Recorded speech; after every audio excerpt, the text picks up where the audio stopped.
Assalamualaikum warahmatullahi wabarakatuh. Sumber hukum yang diperselisihkan.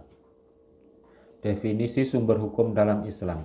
Sumber hukum Islam dapat diartikan sebagai aturan yang bersifat mengikat, memberi kekuatan. Karena sebagai hukum, maka jika melanggar akan menimbulkan sanksi.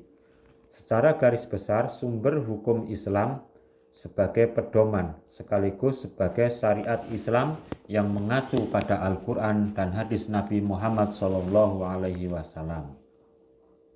Sumber hukum yang diperselisihkan: 1. Syar'u man qablana, 2. qaul sahabi, 3. maslahah mursalah, 4. istihsan, 5.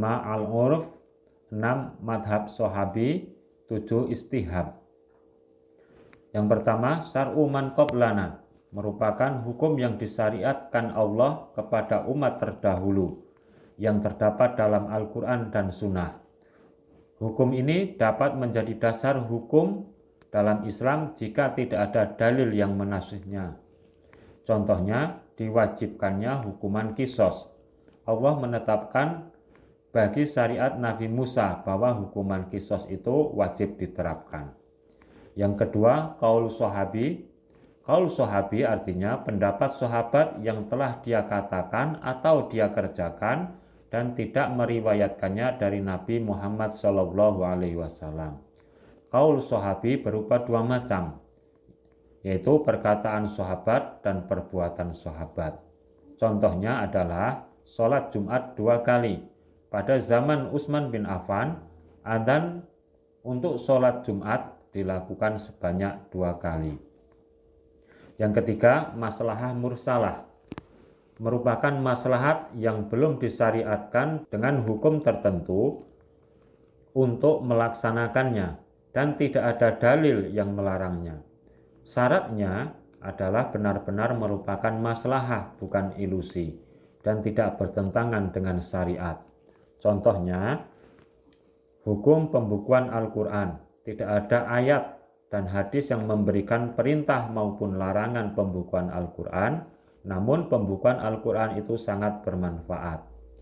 Kemudian yang keempat, istihsan merupakan peralihan hukum suatu masalah dari hukum yang diperoleh dari dalil istihsan syar'i yang ada ke hukum yang lebih kuat dari dalil pertama. Istihsan dapat dilakukan dengan berbagai macam, seperti dengan nas, ijma', uruf, darurah, dan qiyas khafi. Contohnya, hukum istisna. Istisna yaitu membeli sesuatu barang yang baru ada contohnya saja.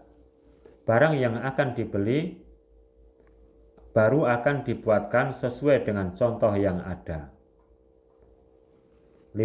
Al-uruf merupakan tradisi yang dikenal oleh masyarakat umum dan biasa dilakukan, baik berupa perkataan, perbuatan, atau meninggalkan hal tertentu. Uruf menjadi hujah jika tidak bertentangan dengan syariat. Macam-macam uruf.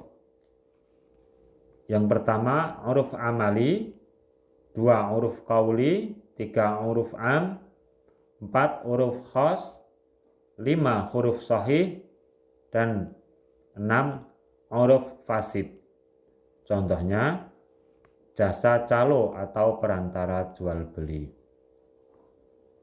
Yang keenam, madhab sahabi merupakan hukum dan pendapat yang disebutkan oleh sahabat dan tidak dinisbatkan kepada Rasulullah SAW.